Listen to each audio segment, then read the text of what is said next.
What is up, everyone? It is I, Magician here. It's time to do another month in review. This time I'm actually going to be sitting on my bed here. So it's a slightly different wall. And you may have noticed I've been wearing something a little bit more interesting this time. I'm wearing, of course, a Witch King of Angmar mask that I made last week.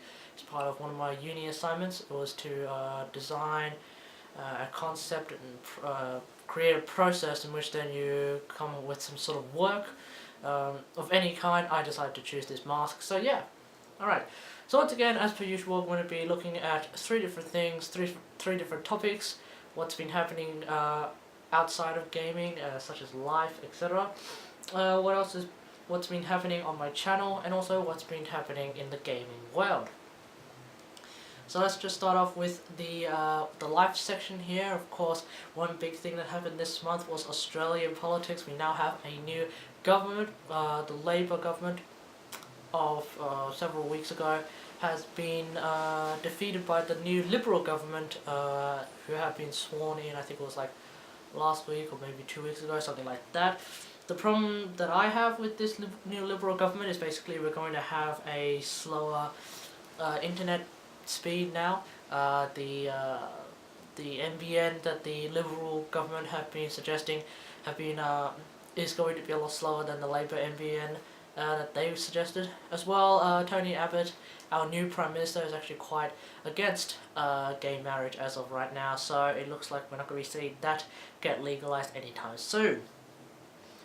At the same time, a few other things came in as well, such as Clive Palmer and Bob Catter, a couple of these more colourful individuals of Australian politics, actually making a bit of a splash into our ballot.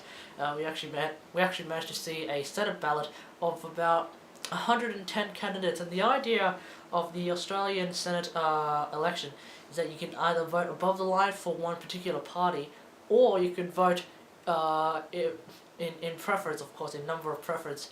You can vote for all of the individuals who are running for the Senate, which of course means you probably, if you decide to go below the line, you try to number between 1 and 110, which was a bit of a stretch. So that was a little bit silly there. But yeah, otherwise, right now I have a bit of a holiday, university holiday right now for the next week or two, something like that. So I'll probably be going out and doing things. I don't know. We'll find out eventually. I'll find out soon enough. But yeah. So anyway, not that much happening in life this month apart from those big things. Let's go to the channel. And today, well, not today, this month actually, the channel. I may have done a little bit of streaming here and there. Not that much this month. Tried to stay on top of my uni work as it is getting a little bit higher and higher in level and in quantity as well. It's actually proved to be a little bit too difficult sometimes to talk with this Morphsuit that I'm wearing right now. It's actually rather difficult to talk extensively. But anyway, I'll just soldier on. So anyway, the big news of this month, the big happenings of this month was of course in the gaming world. Lots of things to talk about. So let's start off with some new Vita games, and one of course was Killzone Mercenary. I actually played it. It's actually a really good game. The campaign was pretty small, but the multiplayer is quite intense, and I quite enjoy it actually as a player, as a person who normally plays FPSs on computer. This game didn't actually turn out that bad. I seem to be getting some kills, which is good, as opposed to getting no kills, which is what I expected. Moving on, Walking Dead Season 3 is actually now available on the Vita. It came out, I think it was midway through this month, so that was actually some pretty exciting stuff. What was I say? Anyway, it looks like Season 2 is actually going to be coming out as well on Vita whenever that comes out. I guess it will be coming out next year, I think.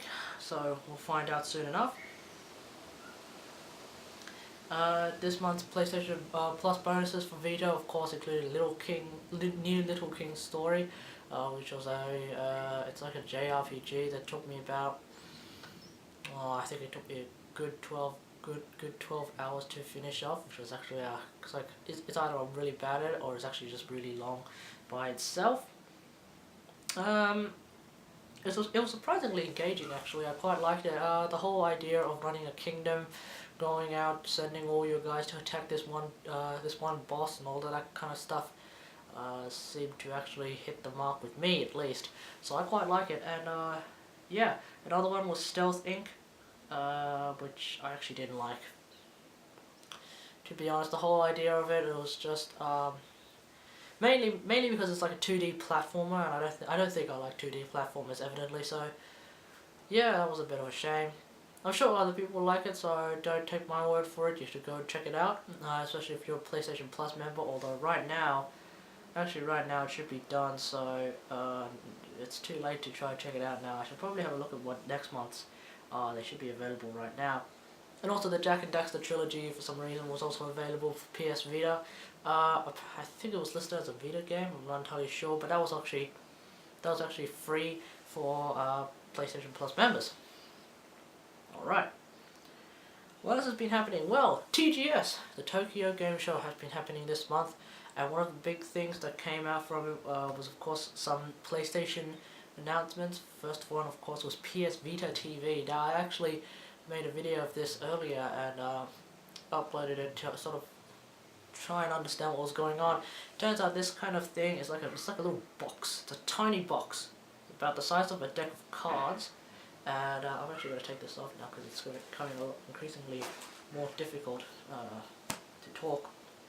Yeah, it's going to be this little box here, and the idea is you can play Vita games. So if you have a Vita card, you can put it in and you can play Vita games on your TV. There are some video games, of course, that will not work because you need touchscreen. So things like Killzone are going to have a bit of trouble if you want to use a stealth attack, or if you want to use the hacking mechanism. It's not going to exactly work with Killzone on Vita TV. But for the most part, you can play PS Vita games on your TV. That's the whole idea, and it's going to be costing about, I think it cost about $100. So that's actually really cheap for something that actually works pretty well. And also, it acts, the idea of remote play on a PS4 means that like you can basically, if you have your PS4 downstairs and you have a TV upstairs, and for some reason your PS4 is being occupied by someone else who wants to use it for whatever reason, then you can basically take your Vita TV upstairs and you can play PS4 games via remote play. So that's actually really cool. What that could also mean is that if your PS4 is being preoccupied downstairs, if you have a Vita, then perhaps there is a way of playing PS4 games upstairs by your Vita via remote play. So that would actually be pretty exciting. We'll see how well that goes. Let's see, what else? I just lost my place. There's going to be a new PS Vita. It's going to be the Vita 2000. The idea is it's going to be a little bit slimmer than the current PS Vita, and the OLED screen is going to be replaced with an LCD screen. So it's actually going to be a little bit cheaper. It's going to be a little bit more casual, and like the iPhone 5S and 5C, which I'll probably just talk about a little bit afterwards. It's going to come in a range of colors as well. So really, like PS Vita, Vita 2000 is like the iPhone 5C compared to iPhone 5S, where it's going to be a little bit slimmer, it's going to be a little bit cheaper somehow. But otherwise it just fits the function. And really, if you can't really tell the difference between the screen quality, between the color quality between the two screens, then I would heavily suggest going for a Vita 2000. There's really not that much of a difference otherwise, I don't think. And also you can really carry it in your pocket a lot more easily with a Vita 2000 because it's smaller. Granted, I can still put this in the pocket of my jeans, but if it's going to be slimmer, then I might as well recommend go for the slimmer one. And yeah, what else?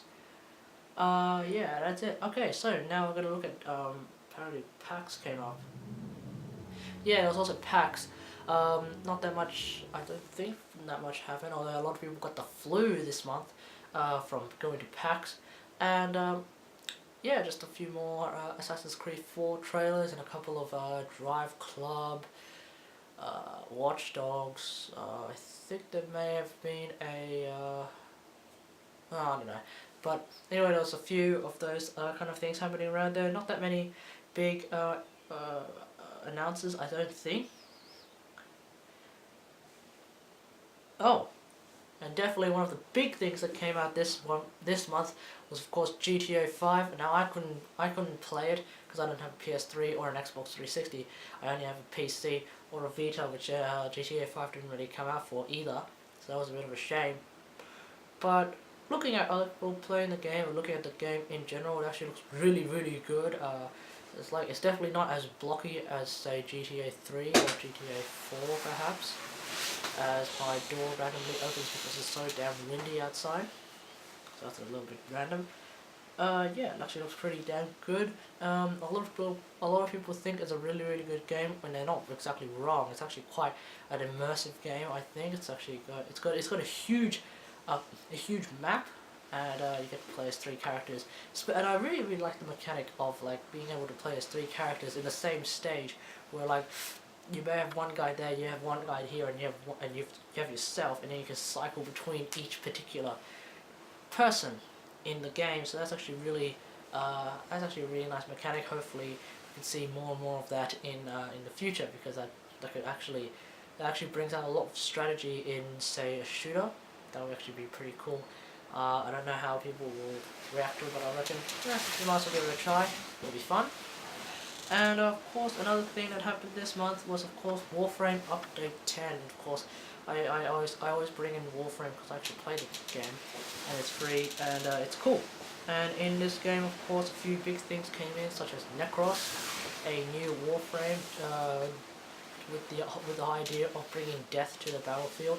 Of course, all the other frames try and bring death to the battlefield, but like the abilities of Necros are all about death.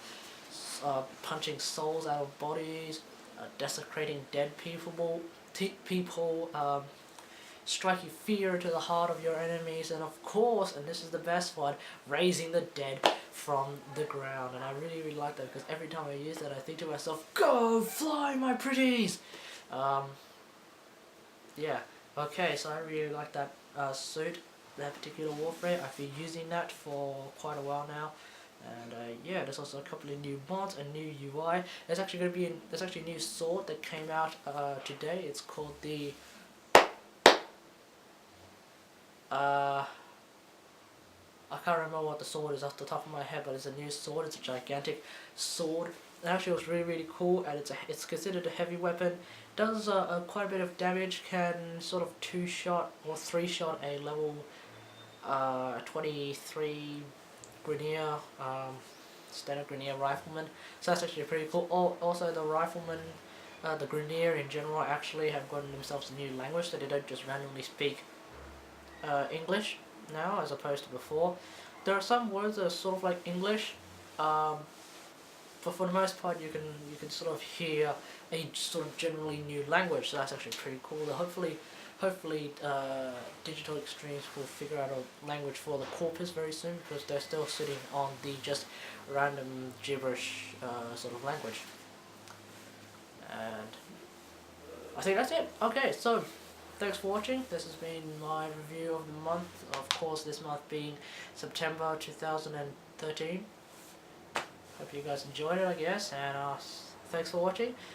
Subscribe to my YouTube channel for more gaming, I guess, tech, Australian crap, I guess, crazy crap like this as well. You can also follow me on Twitter at Magician88. You can also follow me on twitch.tv/Magician88, where I stream rarely, but I still stream sometimes. I think that's it. Yeah, okay, so until next time, I'll see you guys later. Thanks for watching. Bye bye.